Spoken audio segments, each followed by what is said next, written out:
Hey guys, welcome to another episode of Three Tanks on a Mission with Beanie, Seagus. I confess we're going to have to come up with a different name for this show because at this point it's way more than three tanks. I've really started to enjoy the hobby tremendously. Things have been ramping up quite a bit here. And that's part of the reason why I haven't posted in so long.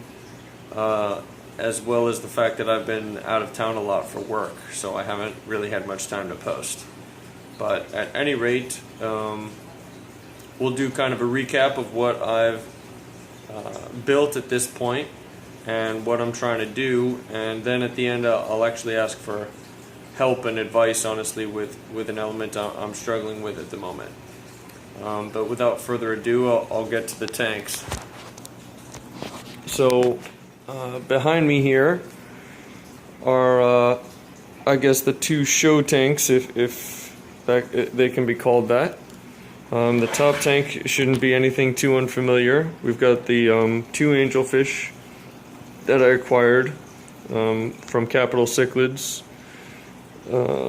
auction. They are doing very well in here. They spawn about once a week on that piece of slate right there. I keep this tank at about 80 degrees Fahrenheit.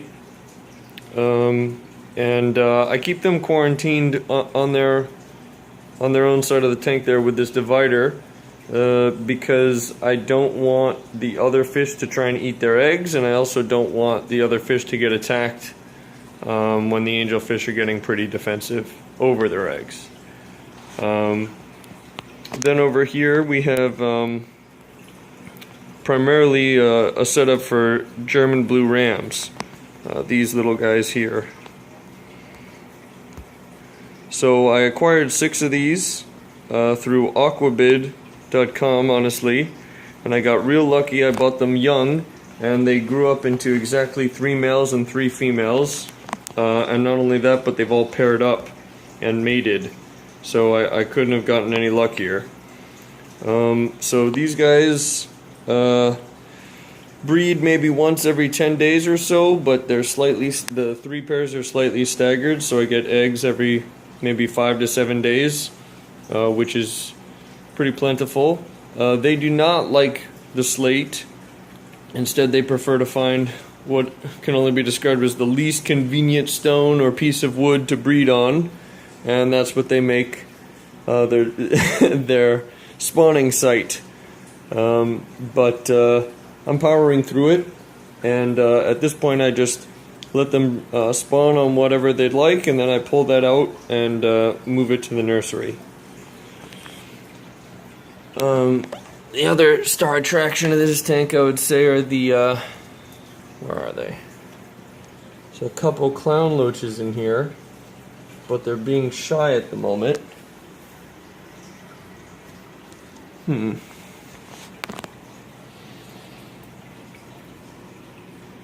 Well, we'll come back to them in a bit, I suppose. Anyway, the second tank is kind of a tank that just sort of happened on its own. I did the estimation in my head, and I actually paid only something like $15 to put this tank together. A lot of Craigslist freebies, a lot of wheeling and dealing, a lot of trading. But nonetheless, I think it's looking pretty good at this point. It's a cichlid tank filled with semi-aggressive fish, but it's kind of a tank with checks and balances here. And I'm actually hoping to get some of these guys breeding as well.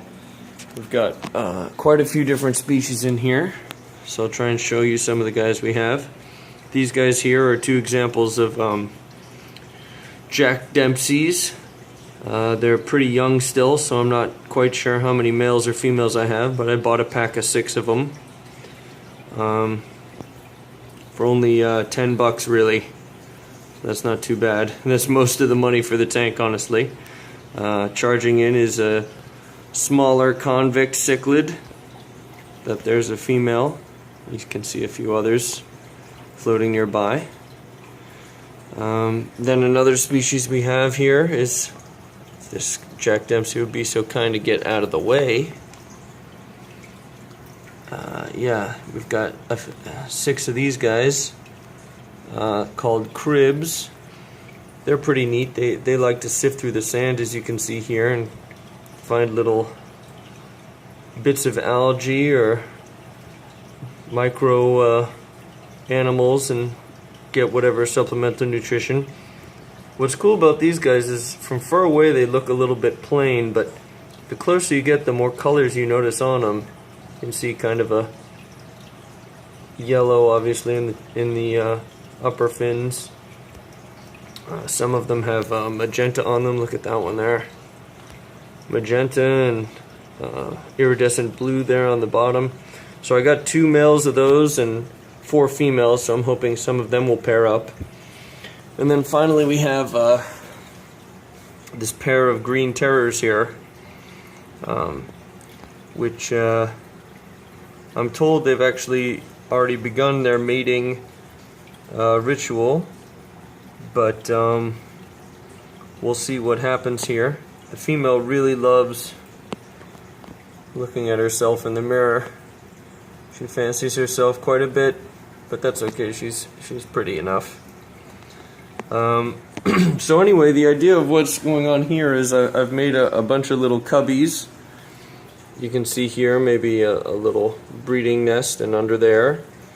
And then over here we've got another shelter in there as well. And what I'm hoping here is that we can let the fish hang out in a community setting and then spawn, and then once they spawn I will extract the eggs immediately, because obviously any eggs actually laid would be a delicacy for everyone else involved real quick. We'll see how that pans out. This tank really just got the finishing touches, and the final inhabitants really just came in over the weekend. So then from the display we go to the workstation. So this is 8 tanks, 2 10s, 2 20 longs, 2 20 talls, and 2 30s. The 2 30s are still cycling, so there's nothing really to show there. Over here we have kind of my for trade tank. So we've got 6 juvenile blue gouramis in here, as well as a host of endlers, live bearers. I've got 13 or so males. You can see them there. Here I've got an endler colony with kind of males that have some very select features that I'm trying to breed. Very pronounced black top fins, as well as elongated red tails. The tank's a little dirty right now, I apologize, but it's going through a bit of an algae bloom, which I'm trying to work through. Then over here, we actually have 2 more convict cichlids that are the proud parents of this little brood. Those little convict fry were actually hatched on September 8th. They're doing pretty well. The parents aren't hostile yet, so I'm leaving them in there. I'd guesstimate there are about 30 to 50 of these guys. They're growing pretty well. Very hardy fish, very fun to grow. Next I've got a